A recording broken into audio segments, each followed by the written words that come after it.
Hello and welcome to the Kanawha Valley Hustlers podcast. This is Joe Justice coming to you live from the Bar 101. Well, live to tape at least, from Bar 101. Up next, Charlie West. We're here. It's the first part of February. A little chilly outside, but we're having a good time. I'm here with Jamon. Jamon, tell me, what is it that you do?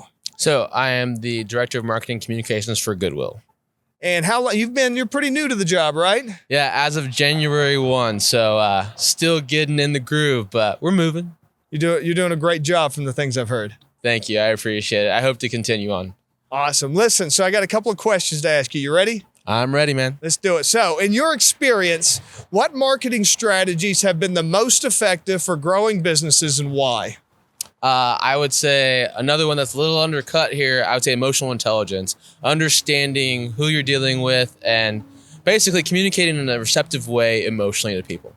Right, because the way that you might receive something might be a little bit different than somebody else might receive something. So true. Like for me, sometimes I love it when people just give it to me straight, but when you're communicating to somebody else, that may not be the way they take it. Might have to be a little kinder and gentler and kind of ease into it with some people. Exactly. The misconception that isn't an effective way is a misconception. In fact, you can get across the same message, but by maybe tailoring it a certain way or the other.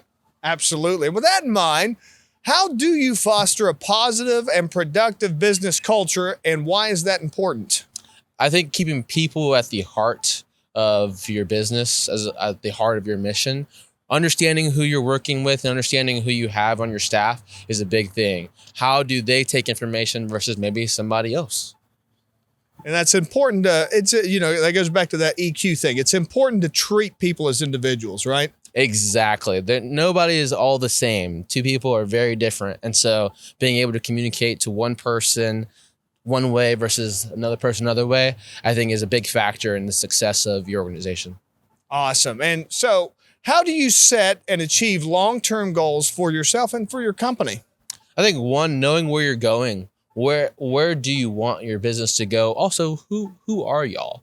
What is it that y'all do where you're at? I think knowing that stuff at the end of the day when you're communicating to people, whether it be internally or externally, is going to get you where you want to go at the end of the day. Know who you are, and where you're going. Exactly. All right, that's perfect. And what is your leadership philosophy, and has it changed through your career? I would say it definitely has changed. I would say maybe in past mine was like, hey, get the job done. You know, what is right? What is wrong? What's the truth? Tell people straight. But I would say over the past year or so, understanding that people are people at the end of the day. We're all humans. And so there's a way to go about things. And I think when you keep that in mind, you'll be all right.